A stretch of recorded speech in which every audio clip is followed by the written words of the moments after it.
پیچھے تذکرہ آ چکا ہے یہود اور نصارہ کا، جنہوں نے اللہ کی آیتوں کو جھٹلایا، اور چونکہ یہ بنی اسرائیل کا یہاں پر ذکر چل رہا ہے، اس میں سے ان لوگوں کا ذکر چل رہا ہے جنہوں نے موسیٰ علیہ السلام کے کوہ طور سے آنے پر تورات ساتھ لے کر جو آئے،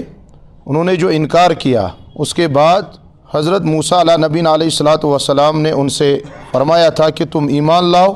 انہوں نے یہ کہا تھا کہ ہم ایمان لائیں گے، لیکن آپ ہمیں اللہ کو دکھلائیے۔ خدا تعالیٰ گژھِ اَسہِ پانے ونُن، خدا تعالیٰ اس چیز کا خود ہی ہمیں بتلائے کہ یہ صحیح ہے اور یہ میں نے یہ کتاب نازل کی ہے۔ گویا کہ انہوں نے اس میں بھی شک کیا۔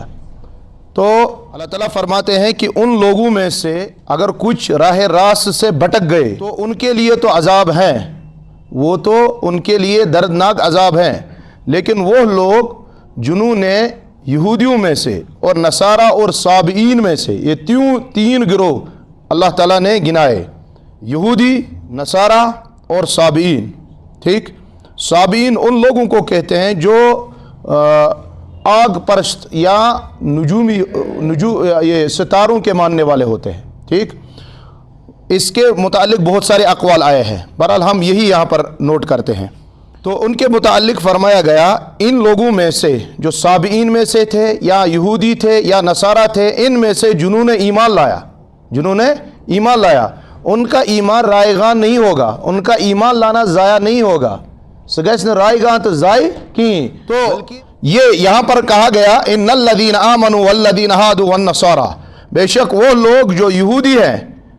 یہودیوں میں سے اور نصارہ میں سے اور صابئین میں سے، جنہوں نے اللہ پر اور آخرت کے دن پر ایمان لایا، وعمل صالحا، اور شرط یہ لگائی کہ انہوں نے اچھے کام کیے، فلہم اجرہم عند ربہم، ان کے رب کے سامنے، رب کے پاس ان کے لیے اجر ہے، ولا خوف علیہم ولا هم يحزنون، اور ان کو کوئی خوف اور کوئی غم نہیں ہوگا۔ اللہ کے یہاں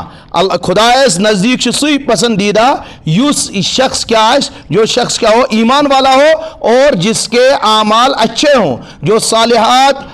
جو اعمال صالحات میں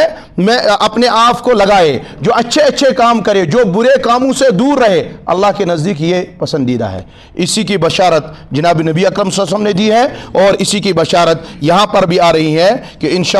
ان لوگوں کو جو ہے کوئی غم نہیں ہوگا، کوئی خوف نہیں ہوگا، یہ اللہ کے یہاں بڑا اجر پائیں گے۔ اللہ تعالیٰ کرن ات اجرس مز اشت شامل حال، اللہ تعالیٰ دین بوزن کو جاجال عمل کرن توفیق، وآخر دعوانا ان الحمدللہ۔